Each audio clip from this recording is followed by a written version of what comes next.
Hello, good morning सभी बच्चों को। आज का नमस्कार। आज हम क्लास 9 के फंडामेंटल यूनिट ऑफ लाइफ, जो पहला चैप्टर है क्लास 9 का फंडामेंटल यूनिट ऑफ लाइफ, उसका हम न्यूक्लियस पर वीडियो शूट कर रहे हैं। शायद आप लोगों को पसंद आएगा और आपके लिए फ़ायदेमंद भी रहेगा, और हम बहुत आसान तरीके से आपको प्रूव करेंगे। तो ये न्यूक्लियस है, तो न्यूक्लियस के बारे में हम आज डिस्कस करते हैं। न्यूक्लियस जितने भी प्रोकैरियोटिक यूकैरियोटिक सेल्स हैं, दो तरह के सेल्स होते हैं, एक प्रोकैरियोटिक एक प्रोकैरियोटिक और दूसरा यूकैरियोटिक सेल्स होता है। तो प्रोकैरियोटिक सेल्स में न्यूक्लियस नहीं होते, जबकि यूकैरियोटिक सेल्स में जितने भी तरह के यूकैरियोटिक सेल्स होते हैं, यूकैरियोटिक जितने भी यूकैरियोटिक सेल्स होते हैं, सभी यूकैरियोटिक सेल्स में आपका न्यूक्लियस उपस्थित होता है। कुछ ऐसे होते हैं जैसे कि आपको आरबीसी है, आरबीसी जो मैच्योर्ड होता है, MATURED matured RBC, plus sieve tube जो प्लांट सेल्स है, प्लांट में एक सेल पाया जाता है SEIVETUBES, सीव ट्यूब सेल्स होते हैं। तो ये दोनों जो आपका सेल है, आरबीसी है मैच्योर्ड आरबीसी, और इसके अलावा सीव ट्यूब सेल्स है, इसमें न्यूक्लियस नहीं पाया जाता। न्यूक्लियस का है, जितने भी यूकैरियोटिक्स होते हैं सभी यूकैरियोटिक्स में आपका न्यूक्लियस पाया जाता है। कुछ होते हैं जैसे कि आरबीसी, मैच्योर आरबीसी है, और दूसरा है आपका सीव ट्यूब सेल्स। इसको ध्यान रखिएगा, they are very important for examination point of view, चाहे कुछ भी हो, ये इंपॉर्टेंट है। आरबीसी याद रखिएगा, उसमें न्यूक्लियस नहीं होते हैं। सीव ट्यूब सेल्स होते हैं, उसमें न्यूक्लियस नहीं पाए जाते हैं। जो प्रोकैरियोटिक्स होता है, उस प्रोकैरियोटिक्स में जो प्रोकैरियोटिक सेल्स होते हैं उसमें आपका न्यूक्लियस नहीं होता है, नो न्यूक्लियस। एक एक पॉइंट को देखते जाइएगा, न्यूक्लियस नहीं होता है, बट ध्यान देना बेटा, बट जेनेटिक मटेरियल्स उपस्थित होते हैं, बट जेनेटिक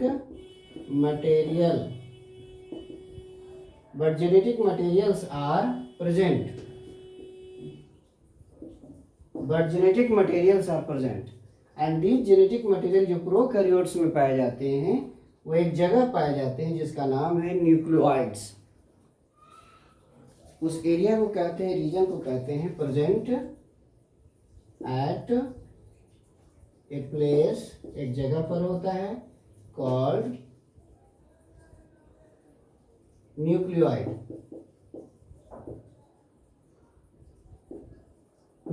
होता है। तो ये जो न्यूक्लियोइड होता है प्रोकैरियोटिक सेल्स में पाए जाते हैं।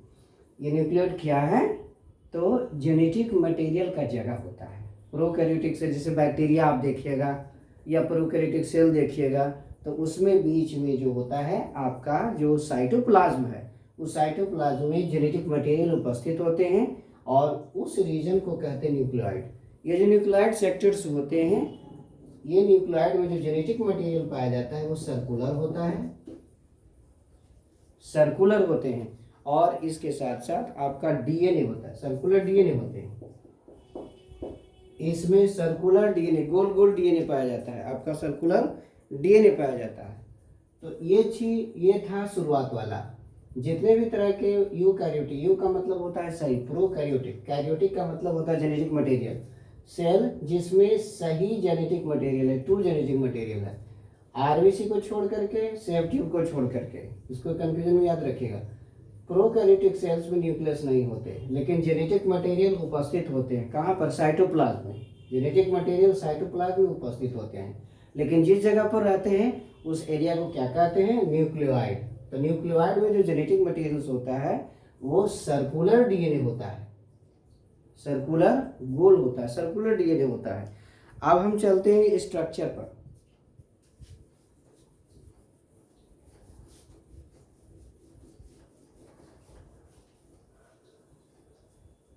हम लोग देखते हैं स्ट्रक्चर, STRUCTURE।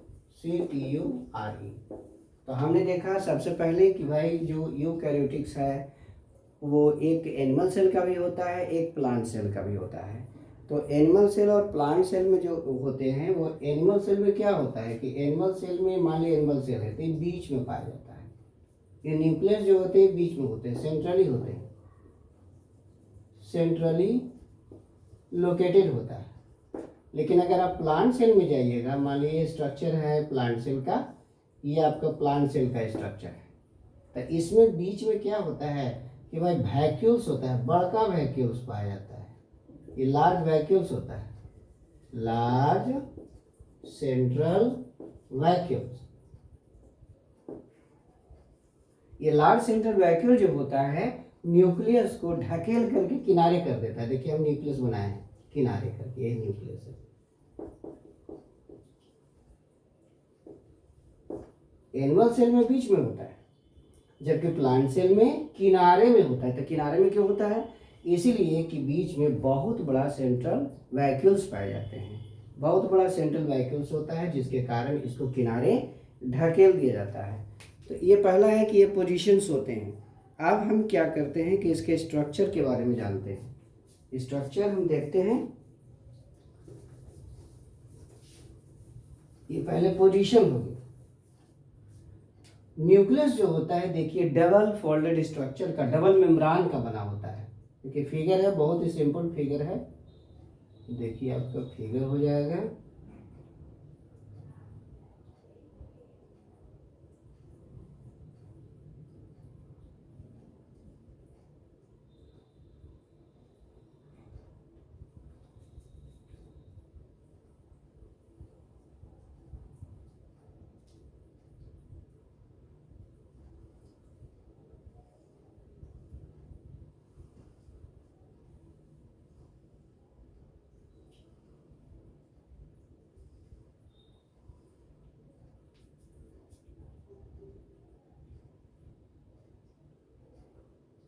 ये देखिए आपका ये न्यूक्लियस है।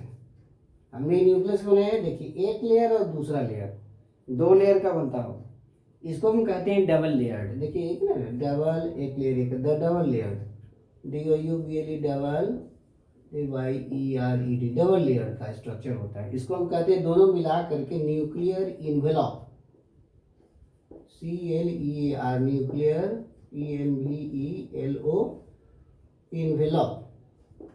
न्यूक्लियर इन्वेलप का मतलब होता है कि बाहरी घेरा, बाहर वाला एरिया जो चारों बगल से घिरा हुआ है। तो ये जो बाहर वाला है ये डबल डबल है। बीच में देख रहे हो ना कि हाँ ये क्या है, छेद है, जिसको हम न्यूक्लियर पोर कहते हैं।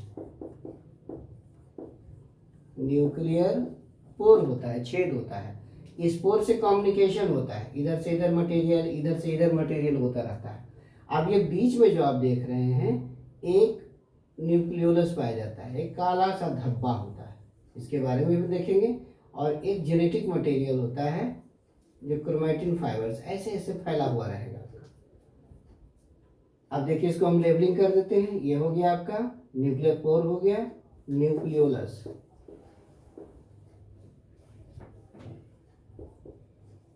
ये हो गया एंडोप्लाज्मिक रेटिकुलम।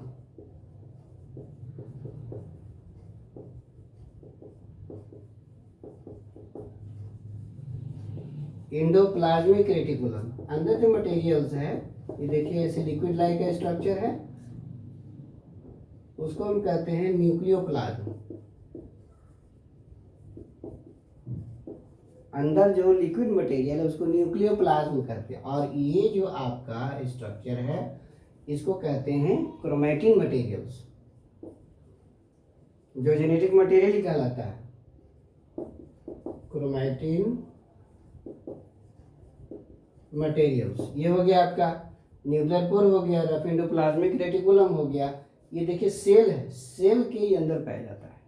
तो सेल के अंदर जो हमने न्यूक्लियस के बारे में डिस्कस किए, बताए, तो न्यूक्लियस इसी प्रकार का स्ट्रक्चर होता है जो चारों तरफ से दोहरी दीवार से घिरा हुआ रहता है, बीच बीच में खाली स्थान होता है, इसको न्यूक्लियर पोर कहते हैं। इसके अंदर लिक्विड मटेरियल्स होता है जिसको हम न्यूक्लियोप्लाज्म कहते हैं, न्यूक्लियोप्लाज्म है। और जो थ्रेड लाइक स्ट्रक्चर है, फैला हुआ भाग है, देखिए धागा के समान है, तो धागा के समान जो स्ट्रक्चर होता है क्रोमैटिन मटेरियल्स कहलाता है। और इसी जो ये आउटर बाउंड्री, देखिए आउटर बाउंड्री से ये एंडोप्लाज्मिक रेटिकुलम अटैच रहता है। ये बाहर वाली जो दीवार है, ये बाहर अंदर वाली नहीं, ये बाहर वाली से पूछा जाता है परीक्षा में कि जो बाहर वाला लेयर है उससे इंडोप्लाज्मिक रेटिकुलम अटैच रहता है, जुड़ा हुआ रहता है। तो ये टोटली स्ट्रक्चर है। अब थोड़ा सा हम इसके बारे में देख लेते हैं कि जो डबल मेम्ब्रेन स्ट्रक्चर है ये प्रोटेक्शन का काम करता है, और ये जो न्यूक्लियर पोर होता है ये साइटोप्लाज्म से न्यूक्लियोप्लाज्म के बीच में कम्युनिकेशन का काम करता है। इधर से मटेरियल इधर जा रहा है, इधर से मटेरियल इधर की ओर जा रहा है। आप देखिएगा अंदर जो है क्या है, लिक्विड मटेरियल है जिसको हम न्यूक्लियोप्लाज्म कहते हैं। तो न्यूक्लियोप्लाज्म का क्या फंक्शन होता है? न्यूक्लियोप्लाज्म जो होता है न्यूक्लियस को मेंटेन करके रखता है। न्यूक्लियस के अंदर दो चीजें हैं, एक क्या है न्यूक्लियोलस और दूसरा क्या है क्रोमैटिन मटेरियल्स।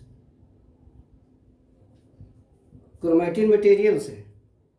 अब इसके बारे में देखते हैं, दोनों के बारे में पहले देख लेते हैं। आपका न्यूक्लियोलस या chromatin materials,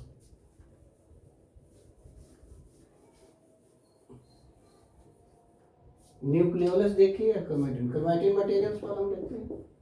chromatin METERIALS chromatin materials होता है। तो क्रोमैटिन मटेरियल जो होती है थ्रेड लाइक स्ट्रक्चर होता है, ठीक है। Chromatin TIN chromatin material thread like होता है, ऐसे ऐसे ऐसे ऐसे फैला हुआ रहेगा, ऐसे ऐसे रहेगा, थ्रेड लाइक स्ट्रक्चर है chromatin METERIALS chromatin material thread like structure होता है। Chromatin materials thread like structure होता है, और इस ये जो बना हुआ होता है DNA प्लस आपका हिस्टोन प्रोटीन से,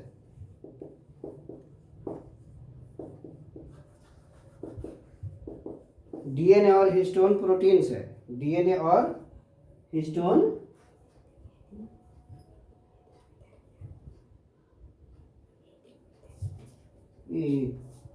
कोई दिक्कत नहीं, DNA एंड हिस्टोन, ध्यान दो, listen here carefully. Chromatin material जो होते हैं वो इस तरह थ्रेड लाइक स्ट्रक्चर होते हैं। ये कैसा है बाबू? थ्रेड लाइक मटेरियल्स होते हैं, और ये थ्रेड लाइक मटेरियल दो चीज़ का बना होता है, DNA और हिस्टोन प्रोटीन का बना होता है, DNA और हिस्टोन प्रोटीन का बना होता है। अब ये जो DNA और हिस्टोन प्रोटीन्स होते हैं इसको देखने के लिए सबसे पहले हम आपको ये देखना है कि जो क्रोमैटिन होती है वो रिपीटिंग यूनिट होता है, उसमें रिपीटिंग यूनिट ऑफ न्यूक्लियोसोम होता है। जैसे देखो, see here I am making the figure, this is the structure, this is the structure, this is the structure,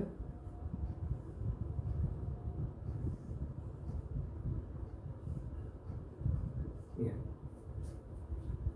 If you see like this, अगर आप इसे इस प्रकार देखो, ये लंबा DNA के स्ट्रक्चर है और DNA पर बीच बीच में देखिए बूंदा है, तो ये बूंदा नहीं है बल्कि इसको कहते हैं nucleosome. This is called nucleosome. Later on you will discuss, बाद में चल के आप जानिएगा न्यूक्लियोसोम मॉडल ये बना है मॉडल। तो ये मॉडल है क्या? हमने बताया कि DNA और हिस्टोन प्रोटीन है। तो होता है क्या कि ये प्रोटीन है, देखिए इसी को हम एक ठो कर लेते हैं न्यूक्लियोसोम मॉडल्स में, थोड़ा सा बताते हैं। ये प्रोटीन है, इसमें 8 गो प्रोटीन होता है। तो आगे मान लिया ऐसे क्रॉस कर दीजिए, ऐसे क्रॉस कर दीजिए, 4 गो इधर 4 गो उधर होता है। अब ये जो देखिए DNA आ रहा है, कैसे आ रहा है? ये DNA आया, अब इसको लपेटेगा, ऐसे करके लपेटेगा, फिर ऐसे करके लपेटेगा, लपेट करके फिर ऐसे करके निकल जाएगा। ये क्या है? लंबा लंबा जो हमने लकीर बनाया, ये लकीर क्या है? DNA है। और ये बीच में जो गोल देख रहे हो ये हिस्टोन प्रोटीन है। ये एक तरह का प्रोटीन होता है जिसका नाम है हिस्टोन। यानी कि बीच बीच में रिपीटिंग यूनिट होती है। This repeating unit is called nucleosome. Repeating unit है न्यूक्लियोसोम का, रिपीटिंग कंफ्यूजन नहीं रखना है, रिपीटिंग यूनिट है। यानी आपका जो थ्रेड लाइक स्ट्रक्चर्स होते हैं उसमें DNA और हिस्टोन होता है, या DNA और हिस्टोन इसी तरह से अरेंज होते हैं। ये डीएनए अब बीच बीच में न्यूक्लियोसोम होते हैं, हिस्टोन प्रोटीन होते हैं, और वो डीएनए जो होता है उस पर रैप किया हुआ रहता है, लपेटा हुआ रहता है, जैसे इस प्रकार का स्ट्रक्चर होता है। ये डीएनए आ रहा है और ये प्रोटीन है हिस्टोन प्रोटीन, इसके ऊपर लपेटा हुआ रहता है। तो ये लपेटा हुआ रहता है, इसका टर्न कितना होता है 1/4, 1 and 1/4 टर्न होते हैं। कितना टर्न होता है 1 और 1/4 भाग। 1 और 1/4 भाग किसका होता है डीएनए का, किसके ऊपर, ये हिस्टोन प्रोटीन के ऊपर। हिस्टोन प्रोटीन कितने होते हैं 8 होते हैं, 4 एक साइड में, अपोजिट साइड में 4 होता है। तो इसके जो हिस्टोन प्रोटीन्स होता है, हिस्टोन प्रोटीन की जो संख्या होती है 8 यूनिट्स की होती है, और ये 8 यूनिट्स के चारों तरफ ये लपटाया हुआ रहता है 1 and 1/4 टर्न के रूप में। तो ये कहते हैं न्यूक्लियोसोम, इसी को कहा जाता है। तो इस तरह से आपका रिपीटिंग यूनिट के रूप में पाया जाता है जेनेटिक मटेरियल इनसाइड। अब हम ये भी जानते हैं कि ये जो जेनेटिक मटेरियल्स है वो जेनेटिक मटेरियल्स इंफॉर्मेशन का बहुत बड़ा स्रोत होता है। इसको समझ लीजिएगा, थ्रेड लाइक है, ऐसे भी देखिएगा माइक्रोस्कोप से, you will find thread like. इसमें डीएनए और हिस्टोन प्रोटीन होता है, ये हमेशा परीक्षा में आता है, each and every exam it comes.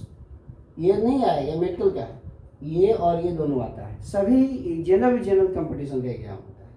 अब ये जो होता है इसको हम ऐसे देखेंगे, देखो लंबा खींच दिया, बीच बीच में यूनिट पाया जाता है, और ये यूनिट में हिस्टोन प्रोटीन और डीएनए का लपेटा हुआ भाग होता है, प्रोटीन के चारों तरफ लपटा रहता है। तो ये सीन होता है, इसका हमने थोड़ा सा जिक्र दे दिया कि रिपीटिंग यूनिट है क्या। इसको साइंटिस्ट ने न्यूक्लियोसोम बताया, न्यूक्लियोसोम मॉडल के रूप में जाना जाता है, जिसमें 8 प्रोटीन होते हैं और 1/4 डीएनए का रिपीटिंग लपेट, लंबा वाला जो डीएनए। अब ये जो महाशय होते हैं जेनेटिक मटेरियल, जेनेटिक मटेरियल क्या है, स्रोत है, it is a source of information. What is genetic material, chromatin material में क्या है, source of information. Source of information है, जितना भी तरह का इंफॉर्मेशन सब इसमें होता है। दूसरा क्या है, शरीर में या सेल के अंदर जितने भी मेटाबॉलिक एक्टिविटी होती है ऑर्डर करता है, control all sorts of metabolic activities, metabolic जितने भी तरह के मेटाबॉलिक एक्टिविटीज होती हैं सबको ये क्या करता है, जेनेटिक मटेरियल कंट्रोल करता है। तीसरा फंक्शन क्या याद रखिएगा कि ये सेल के डिवीजन में भाग लेता है, सेल का क्या होता है रिप्लिकेशन में भाग लेता है, take part in the replication of cell. एक सेल से 2 सेल बनता है ना बाबू, देखिए एक सेल हो गया, एक सेल से क्या बना 2 सेल बन गया। तो इसी के कारण होता है, एक सेल 2 सेल में बना, तो it is due to this, इसी के कारण बनता है, इसी के कारण बनता है। तो ये मुख्य रूप से इंपॉर्टेंट है क्रोमैटिन जेनेटिक मटेरियल्स का। इसके अलावा फर्दर आगे एक और है आपका न्यूक्लियोलस। न्यूक्लियोलस है वो,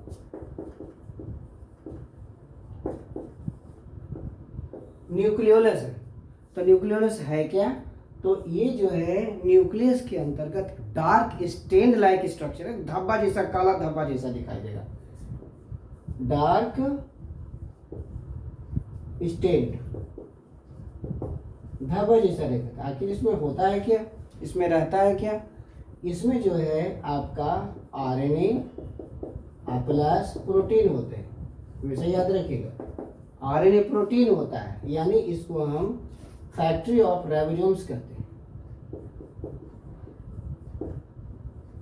फैक्ट्री ऑफ,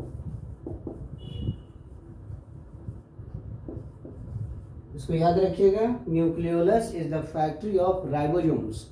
और राइबोसोम्स किस में भाग लेता है, प्रोटीन सिंथेसिस में, प्रोटीन सिंथेसिस इसमें भाग लेता है।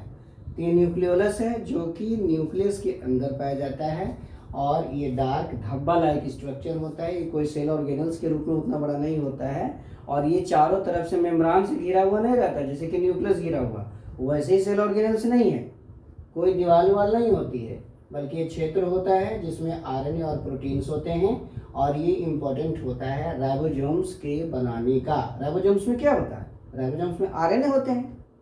Ribosomes is the composition of various kinds of the RNA. बहुत तरह के आरएनए होते हैं, ट्रांसफर आरएनए, टी आरएनए, बहुत तरह का आरएनए होता है, एस आरएनए। तो अब ये राइबोसोम जो होता है प्रोटीन सिंथेसिस में भाग लेता है। तो ये न्यूक्लियोलस का सेक्टर्स होता है आपका and plays an important role in protein synthesis. आज तक के लिए इतना ही। Thank you.